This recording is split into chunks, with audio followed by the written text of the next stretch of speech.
Время неумолимо. Без малого 1/5 часть 21 века нами уже прожита.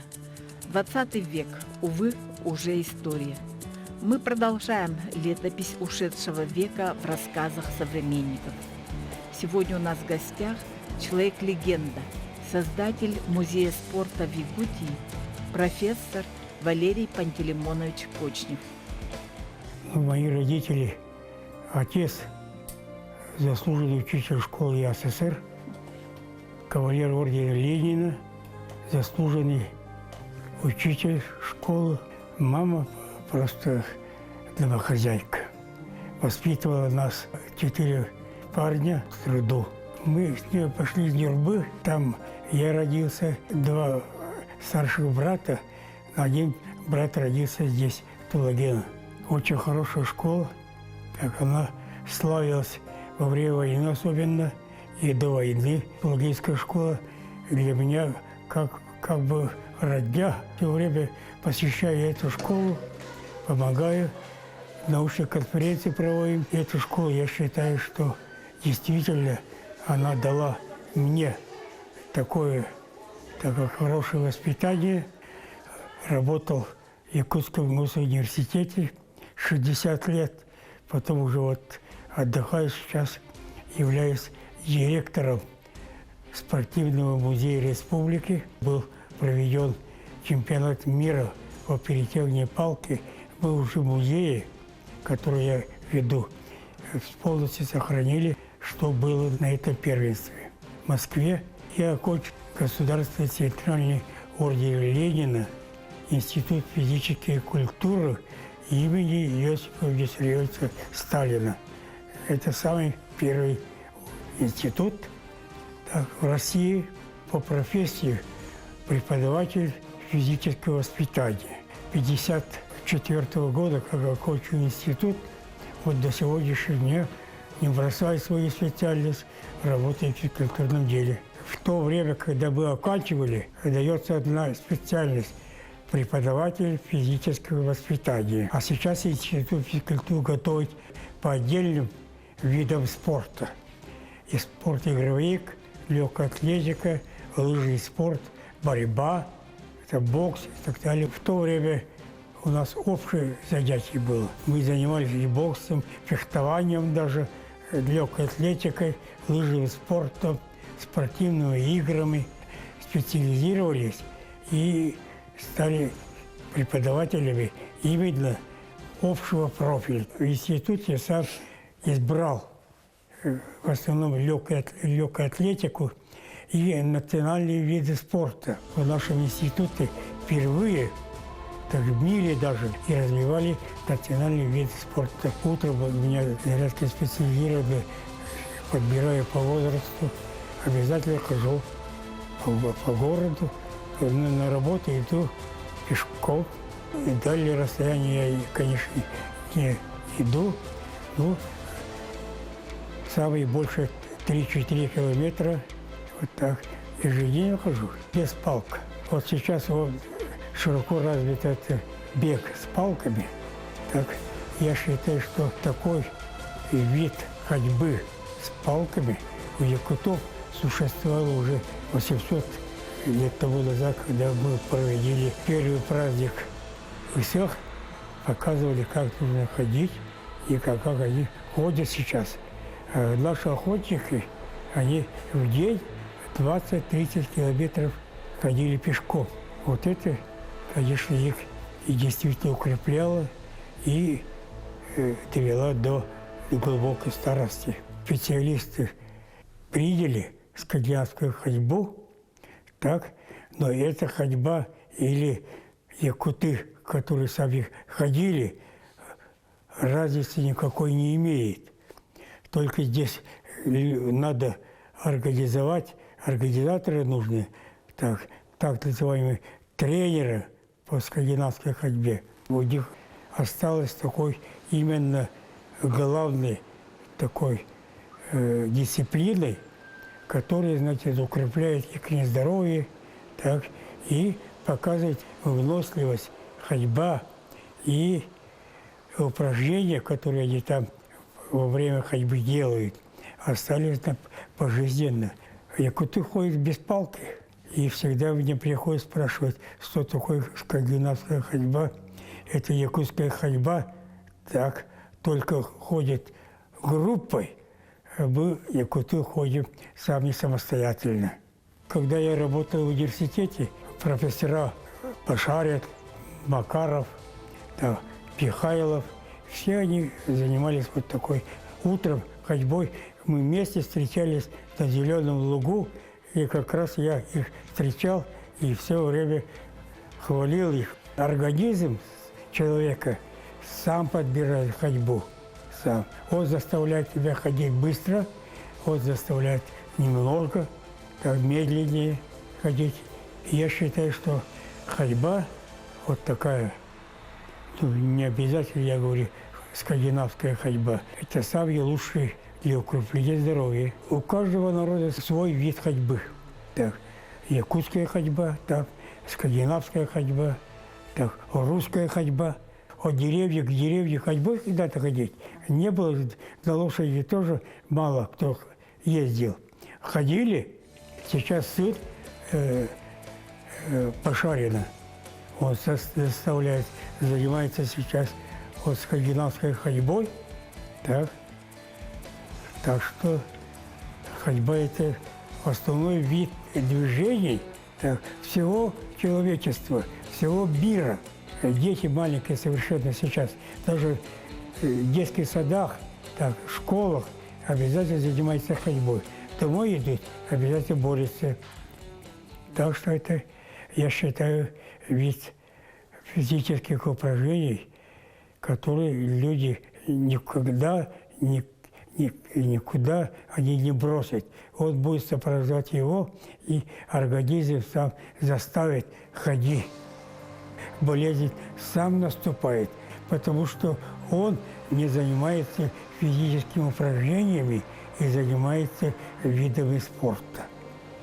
Это так, и ну, конечно, сюда имеется образ жизни. Человек сам выбирает вид спорта, вид физкультурного движения, до конца жизни занимается этими видами спорта. Наш отец, он учился вместе с Платоном Алексеевичем Аюнским в учительской семинарии. Да, вместе окончили, да, вместе писали аттестацию. Так. Мой отец писал Платонову, так Платон писал моему отцу. Это полностью сохранилось. Это документ, именно аттестационный документ, который они писали при окончании учительской семинарии. Отец написал, значит, сам свое, а Аюнский писал свое тоже. И они были друг другу так, оппонентами. Вот когда Аюнский приезжал и смотрел Тулагино-Кальдейскую школу в 1937 году, так, в то время, значит, полностью он осмотрел, так, присутствовал так, дал какую-то окончательную такую характеристику, что именно школа действительно работает, так, дает знания. После он ночевал у нас, разговаривали очень хорошо, как учились, как, значит, получили знания и что нужно делать, так. И, конечно, после ночевки он уехал обратно в город. Так, ну, на следующий день к нам приехал Акшаныров. Так, в то время, ну, сейчас называется КГБ, в то время, значит, милиция. Так, и он, значит, приехал, проверил, что было, в чем они разговаривали и прочее, и так далее. Так, и то, что он едет, приехать сюда, приедет именно в Тулагино проверить, так, видимо, и так было. Мать взяла наши фотографии отца, так и сожгла. Там были очень хорошие фотографии именно когда они учились. Так.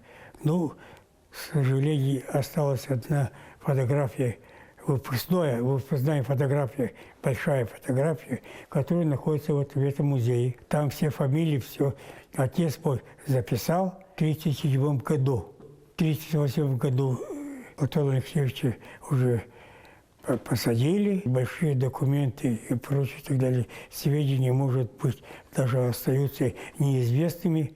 И вот даже вот как он приходил к нам, как своему другу, так, получивший знания, значит, учительство, так, и такие документы могут сохраниться и у других, может быть. То, что, значит, у нас было, мы стараемся, конечно, не закрывать так, чтобы не потерялось оно, хотя бы хоть немножко осталось то, что мы знаем. Конечно, отец был у нас очень строгий человек, так.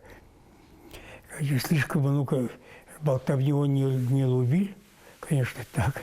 И давал всем здание окончить институты и работать по своей специальности и добросовестно выполнять свои, как говорится, обязанности.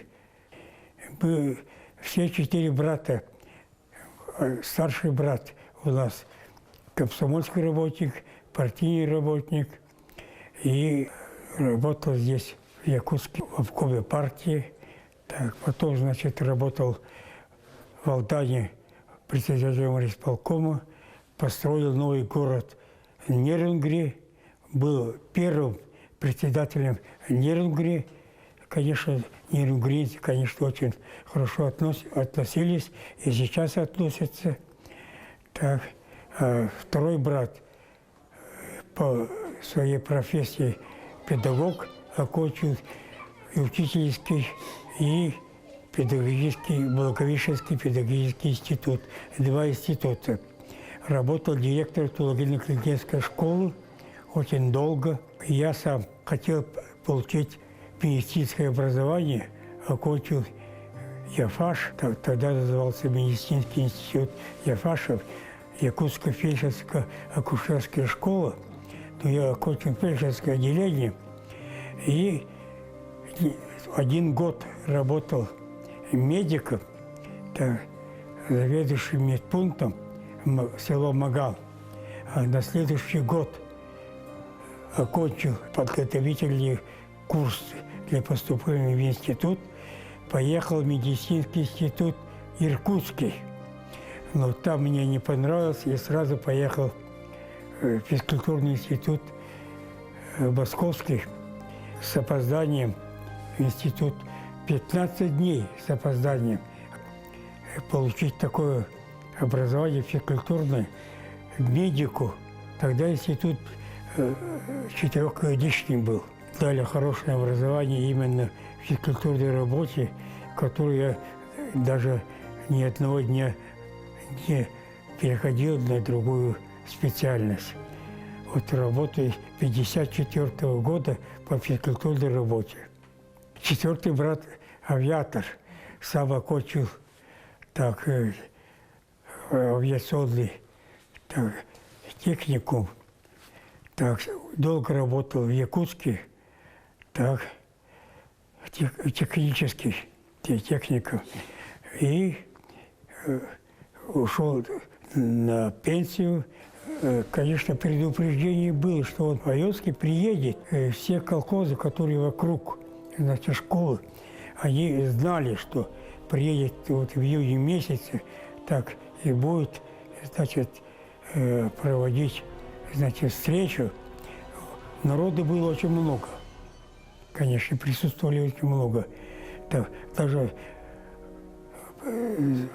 эту встречу проводили в коридорах школы.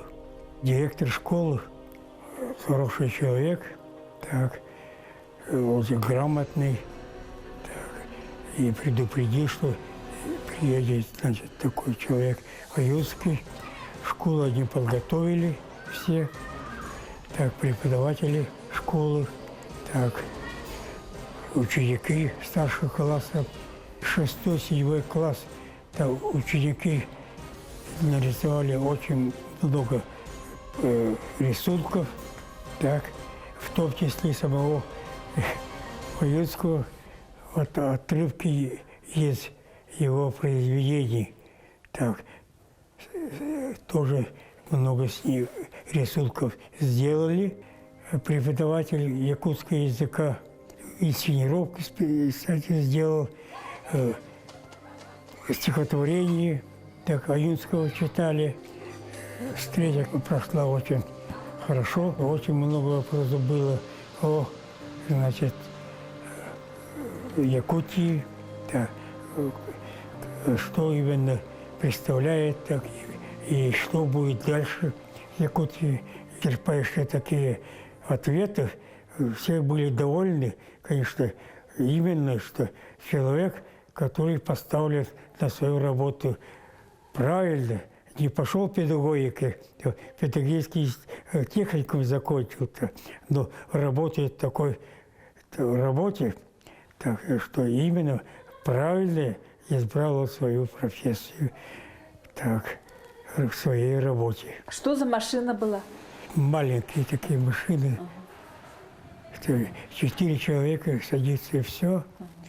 Так, на такой машине приехали и обратно уехали. И на завтрашний день они приехали и взяли своего, значит, Аюцкого. Приехал Акчайныров, тоже на такой машине, и допрашивал не только вот учителей школ, но и работников, значит, колхоза, тоже спрашивал, в чем, значит, разговаривали они с Аюцким. Это был 37-й год, а 37-й. его задержали в 38-м году. В 1938 году. Впечатление, что, конечно, человек простой, потому что когда, значит, закончился разговор, так, был ужин специально для него поставлен. Так, до этого они, значит, танцевали, так, танцы. Так. Ну, отец мой был музыкант, и преподаватели там Кузьмин и другие преподаватели были, которые занимались музыкой, танцами. Аюцкий танцевал, значит, и с преподавателями танцевал, своей матерью танцевал, и школьниками. Вальсы там, фокстроты, тустеп был обязательно, краковяк был обязательно. Отец играл на мандолине, медицинская работница, она играла на гитаре. Якутские песни, которые, значит, написал слова Аюцкий, все эти песни они пели. Ваш папа когда умер? Умер в 1987 году. Сначала, конечно, его, как друга Аюцкого, прижимали, конечно. Когда я даже поехал в институт учиться, окончил здесь подготовительные курсы, все документы сдавали правительство. Так, я пришел за документами, секретарь, значит, все документы он держал в руках моих, и мне не дал. Я вам не даю так возможность учиться, возьмите свои, значит, документы, сможете поехать сами, самостоятельно. Два друга моих, Бурдашов и Игнатьев, которые тоже известные люди в нашей республике, они уже получили документ поступления в Институт физкультуры.